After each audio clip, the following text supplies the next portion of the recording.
بسم اللہ الرحمن الرحیم۔ السلام علیکم۔ رسول اللہ صلی اللہ علیہ وسلم کی مزار گراؤ مہم، جس میں آپ نے سر فہرست جس شخصیت کو منتخب کیا تھا وہ تھے سیدنا حضرت علی رضی اللہ عنہ۔ یہ جو اونچی اونچی قبریں بناتے ہیں لوگ مسلمان ہونے کے باوجود، پکی پختہ قبریں بناتے ہیں، قبروں کے کئی دفعہ قبر کے دائیں بائیں چار دیواری کر دیتے ہیں۔ شریعت میں بالکل یہ غلط ہے، ناجائز، حرام ہے، منع کیا، رسول اللہ صلی اللہ علیہ وسلم نے منع فرمایا۔ اب تو قبروں کے اوپر بڑی بڑی مضبوط قسم کی بلڈنگیں، عمارتیں بنائی جاتی ہیں، جو کہ دین اسلام میں کہیں بھی جائز نہیں ہے۔ قبروں کے اوپر ان کو پکا کرنا الگ بات ہے، وہاں پہ بڑے اعلیٰ قسم کے خاص قسم کے پتھر لگائے جاتے ہیں جن پر قرآن کی آیات لکھی ہوتی ہیں، احادیث، اشعار، اقوال، اس طرح کی بڑی چیزیں لکھی ہوتی ہیں۔ تو یاد رکھیں میرے محترم بھائیوں، دین اسلام، شریعت اسلامیہ کے 100% خلاف ہے یہ عمل۔ اب ذرا غور کریں، صحیح مسلم میں 2243 نمبر پر یہ حدیث پاک موجود ہے۔ آپ خود میں یہ حوالہ نمبر اس لیے بتاتا ہوں کہ آپ ان احادیث کا خود مطالعہ کر سکتے ہیں۔ اب صحیح مسلم 2243 حدیث کا نمبر ہے۔ سیدنا ابو الحیاج اسدی رضی اللہ عنہ بیان فرماتے ہیں کہ مجھے سیدنا حضرت علی رضی اللہ عنہ علیہ السلام نے کہا، مجھے حکم دیا اور کہا کہ کیا میں تمہیں اس مہم پر روانہ نہ کروں جس پر رسول اللہ صلی اللہ علیہ وسلم نے مجھے روانہ کیا تھا؟ یعنی کہ اب تم وہ کام کرو جو کرنے کا اللہ کے رسول نے کسی دور میں مجھے حکم دیا تھا، میں وہ کام کرتا تھا، اب میں تمہاری ذمہ داری لگا رہا ہوں۔ پھر کیا بیان فرماتے ہیں کہ وہ کام یہ ہے کہ تم کسی تصویر، کسی مجسمے کو نہ چھوڑنا۔ اس وقت تصویریں جو ہے نا، وہ مورتیاں، بت بنائے جاتے تھے، لوگ بتوں کو پوجتے تھے۔ فرمایا جہاں بھی ایسے کو بت نظر آئے ان کو توڑ دینا، نہیں چھوڑنا ان کو۔ اور اسی طرح کسی بلند قبر کو دیکھو تو اسے بھی نہیں چھوڑنا، اسے بھی زمین کے برابر کر دینا۔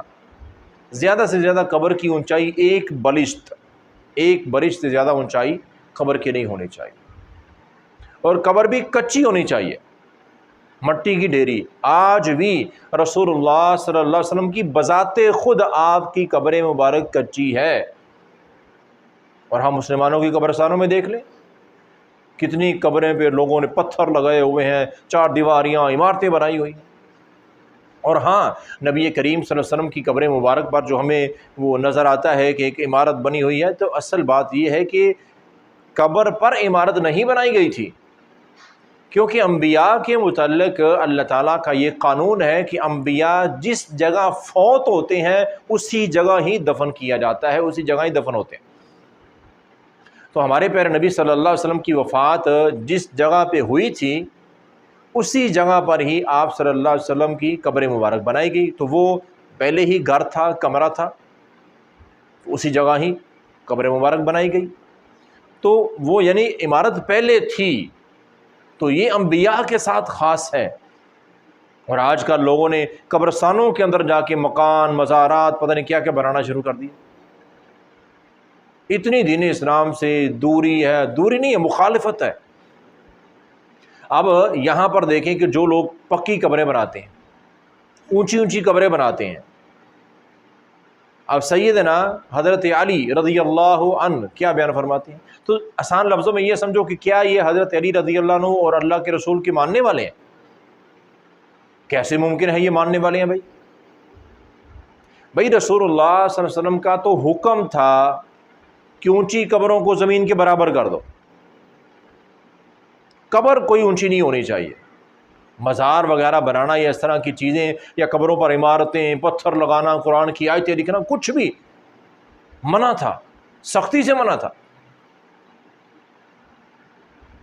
اور آپ بھی تاریخ اٹھا کے دیکھ لیں، احادیث اٹھا کے دیکھ لیں، نبی کائنات صلی اللہ علیہ وسلم کی زندگی مبارکہ میں کتنے صحابہ کرام کی وفات ہوئی، ہمارے پیارے نبی کے اہل و عیال کے لوگوں کی کتنی وفاتیں ہوئی، کسی کی کو قبر پکی بنائی گئی ہو؟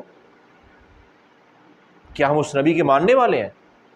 یا یہ لوگ خاص کر کے کیا اس نبی کے ماننے والے ہیں؟ کیا یہ اس نبی سے محبت کرتے ہیں یا اس محبت کے دعوے میں سچے ہیں جو پیارے نبی کی بات ہی نہیں مانتے؟ اور کیا یہ حضرت علی علیہ السلام کے ماننے والے ہیں؟ حضرت علی علیہ السلام تو کیا کہہ رہے ہیں؟ ابو حیاج الاسدی کو کیا کہہ رہے ہیں؟